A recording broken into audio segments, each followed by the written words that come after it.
കൊല്ലം വിളക്കുടി പഞ്ചായത്തിൽ പ്രസിഡന്റ് തെരഞ്ഞെടുപ്പുമായി ബന്ധപ്പെട്ട് കഴിഞ്ഞ ആഴ്ച കോൺഗ്രസിന് ഭരണം നഷ്ടപ്പെട്ടിരുന്നു. കോൺഗ്രസ് അംഗമായ ശ്രീകലയാണ് LDFന്റെ പിന്തുണയോടെ അധികാരത്തിലെത്തിയത്. വെള്ളിയാഴ്ചയാണ് പഞ്ചായത്ത് കമ്മിറ്റി യോഗം ചേരുന്നത്.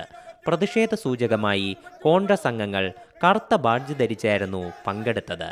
UDF അംഗത്തെ പണം കൊടുത്ത് സ്വാധീനിച്ചാണ് LDF ഭരണം പിടിച്ചതെന്നാണ് പ്രതിപക്ഷത്തിന്റെ ആരോപണം.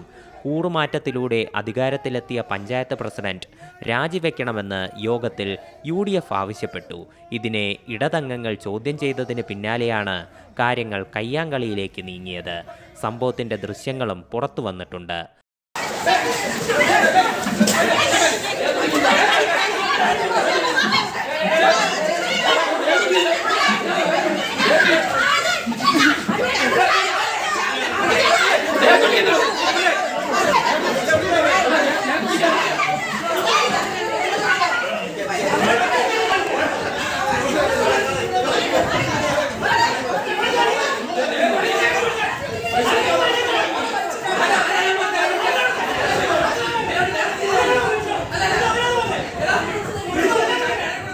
സംഘർഷത്തിന് പിന്നാലെ 6 പേരെ ആശുപത്രിയിൽ പ്രവേശിപ്പിച്ചു.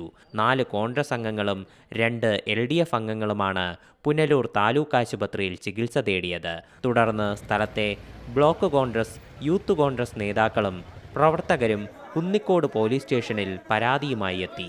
ഇതേസമയം പോലീസ് നോക്കി നിൽക്കെ CPM പ്രവർത്തകർ ഇവരെ മർദ്ദിച്ചുവെന്നും ആരോപണമുണ്ട്. ഷംനാഥ് എന്ന ഗ്രാമപഞ്ചായത്ത് മെമ്പർ കാട്ടിയത് ഒരു ഗുണ്ടയ്ക്ക് ചേർന്ന പണിയാണ്. ഒരു ഗ്രാമപഞ്ചായത്ത് അംഗമായിരിക്കുവാൻ അദ്ദേഹം യോഗ്യനല്ല. ആ പഞ്ചായത്ത് അംഗങ്ങൾ ഇന്ന് താലൂക്ക് ആശുപത്രിയിൽ അവരെ പ്രവേശിപ്പിച്ചിരിക്കുകയാണ്. അതിക്രൂരമായി അവരെ മർദ്ദിച്ചു. ആ മർദ്ദിച്ച വിഷയവുമായി ബന്ധപ്പെട്ട് പോലീസ് സ്റ്റേഷനിൽ പരാതി കൊടുക്കാൻ ചെന്നപ്പോൾ ഇതുമായി ബന്ധപ്പെട്ട പ്രതികൾ ഉൾപ്പെടെയുള്ള ആളുകൾ അവിടെ നിൽക്കുമ്പോൾ പോലീസ് അവരോട് സ്നേഹപരമായി പെരുമാറുന്ന ഒരു രാഷ്ട്രീയ പാപ്പരത്തം, പോലീസ് ഉദ്യോഗസ്ഥന്മാർ ഇത്ര തരംതാണ് രാഷ്ട്രീയ പ്രവർത്തകർക്ക് വേണ്ടി വിടുപണി ചെയ്യുന്ന പോലീസ് ഉദ്യോഗസ്ഥന്മാരായി അധപ്പതിച്ചു എന്ന കാര്യത്തിൽ സംശയമില്ല. DYSPയുമായി ചർച്ച നടത്തി വേണ്ട നടപടികൾ ഉണ്ടാകുമെന്ന് ഉറപ്പ് ലഭിച്ചതിനു ശേഷമാണ് കോൺഗ്രസ് പ്രവർത്തകർ പിരിഞ്ഞുപോയത്.